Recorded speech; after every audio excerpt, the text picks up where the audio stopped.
In this video, we are going to discuss Pharyngeal Arch 1. So, we will discuss the Pharyngeal Arch 1, along with its Cleft 1 and Pouch 1, and structures formed from the Pharyngeal Arch 1, Cleft 1, and Pouch 1. Let's start with Pharyngeal Arch 1 and structures formed from the first pharyngeal arch. Pharyngeal Arch 1 will give rise to bones, cartilage, nerves, artery, and muscles. Now, let's discuss them in detail.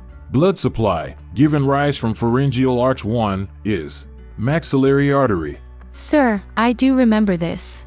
Maxillary artery. In arterial system of heart, we have studied first branch from the first aortic arch is the maxillary artery. So blood supply given rise from Pharyngeal Arch 1 is maxillary artery. Yes, class.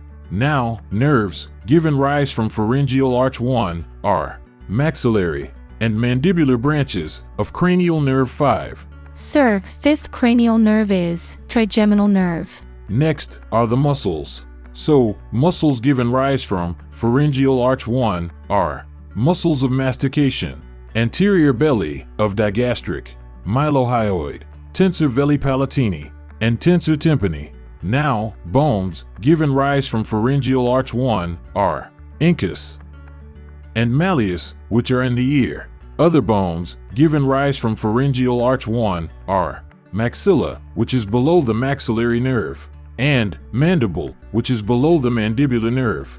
Now, if we talk about the ligament. So, ligaments given rise from Pharyngeal Arch 1 is sphenomandibular ligament.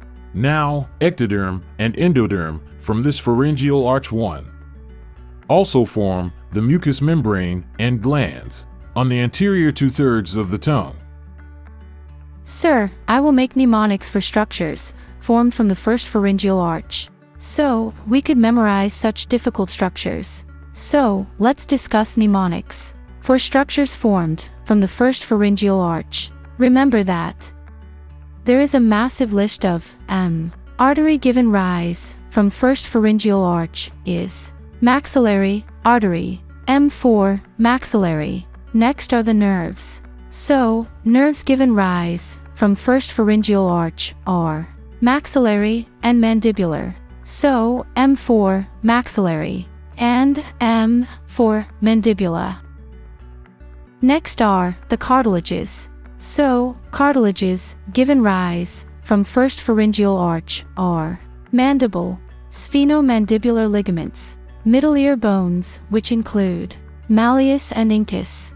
Next is mnemonic for muscles given rise from first pharyngeal arch, and the mnemonic is MAT into 2 M4 muscles of mastication and mylohyoid muscles. 2 A4 anterior 2/3 of the tongue and anterior belly of digastric, and 2 T4 tensor veli palatini and tensor tympani. Very good, Diana. Now let's discuss the Cleft 1. This is the location of Cleft 1. We have discussed that Cleft 1 is separating the pharyngeal arch externally. Cleft 1 is only cleft of any embryological importance in humans. It is present in week 5. It will form the external ear canal. The other clefts largely disappear. And we also know that the pharyngeal cleft has an ectodermal surface. So, conclusion is that the clefts between most of the pharyngeal arches have disappeared, but the first cleft remains as external ear canal. Now, let's talk about the Pouch 1. This is the location of Pouch 1. We have discussed that Pouch 1 is separating the pharyngeal arch internally. Now, the first pharyngeal pouch becomes a lengthy ingrowth, which becomes the tubotympanic recess.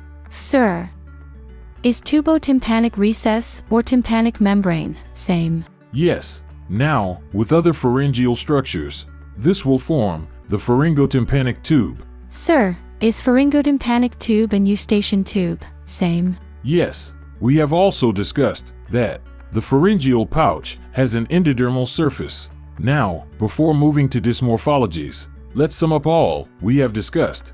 This is lateral aspect of the 4-week embryo. If we cut it from here, the structure will look like this. Then these are Pharyngeal Arch 1, 2, 3, 4, and 6, while Pharyngeal Arch 5 will be degenerated.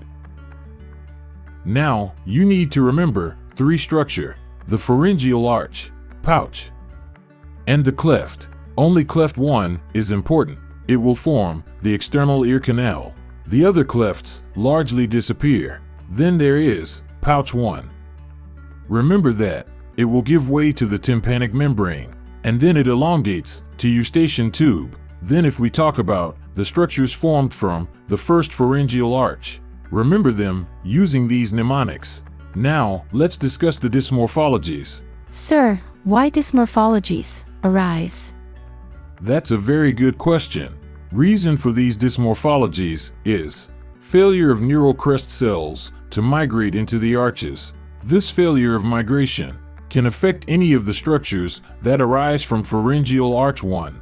So, we are going to discuss 2 dysmorphologies: Treacher-Collins syndrome, and second is Robin sequence. First is Treacher-Collins syndrome. Treacher-Collins syndrome is characterized by craniofacial abnormalities, including a cleft palate, a small mandible, and malformed or absent ears. Sir, is it also caused by failure of neural crest cells to migrate into the arches? Yes. It is linked to a mutation on chromosome 5. It can be inherited, but can also arise from a random mutation. This mutation prevents neural crest cell migration into the first pharyngeal arch. So, deformities can vary in severity, and surgery is often required. Sir, first pharyngeal arch is involved in formation of many parts of ear. So, this disease must include the hearing problem. Yes, hearing problems are common, as you might imagine, given the ear structures formed by the first arch. Moving to next dysmorphology, and that's Robin sequence.